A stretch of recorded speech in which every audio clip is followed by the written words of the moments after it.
Mga Kabitenyo, napadayo nga ako dito sa Imus Cavite Public Market. Paano ba naman may nabalitaan nga ako ditong dinudumog at literal na pinipilahang pansit bato. Eto guys ha, yung pansit bato nila dito, for only 45 pesos lang guys, pwede na kayong pumili ng kahit anong toppings niya. Kagaya na lang ng dinuguan at lechon kawali. Pwede rin namang Shanghai at fried siomai. Pero ito ang matindi doon guys ha, yung overload nila dito for only 99 pesos lang, meron na yung kasamang isang buong itlog, lechon kawali, Shanghai, fried siomai with matching free soft drinks pa yan. Plus points mo pa na si kuyang nagluluto ay taga Bicol at yung noodles na ginagamit niya ay legit from Bicolandia talaga.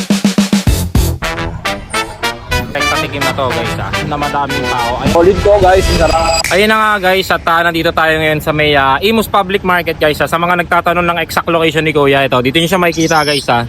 Ito yung Imus Public Market. Ayan guys yun oh. Pin location nyo na lang sa mapa para madali nyo mahanap. Tapos may katapat siya na Iglesia ni Cristo. Lakad lang kayo ng konti guys, ayun, ang daming tao. Yung makikita nyo na yon na madaming tao, ayan, si Kuya na yan guys ha. So yun, wala nang sigurong tanong-tanong to. Huwag natin tanongin si Kuya kasi makikita nyo naman talagang napakarami ng tao yun oh.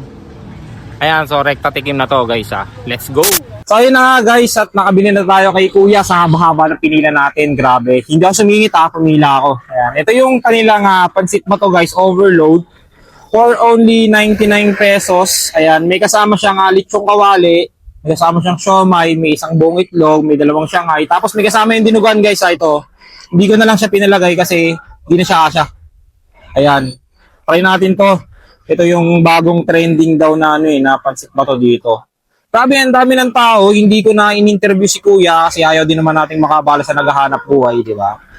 Ayan, kasi ay natin siya may istorbo pagka ini-interview pa natin siya. Kaya tabili na tayo, tikman na natin siya kaagad. Eh.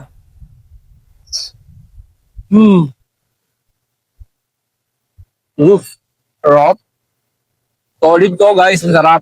Tapos, ang sabi ni Kuya, authentic daw ito ha. Yung pansit nila dito, sa Bicol pa nila mismo kinukuha. Ayan. Oh, tukwali oh. Wow. Solid. Drop.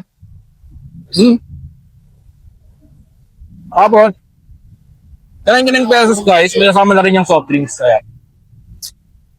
Pero meron din silang available na 45 pesos. Pwede nyo ipalagay na toppings din yung lechong kawali o kaya naman yung dinuguan. Bahala na ako anong gusto nyo piliin guys ha. Pero 45 pesos lang yun. Ang pinili ko kasi is yung overload sir. Wow.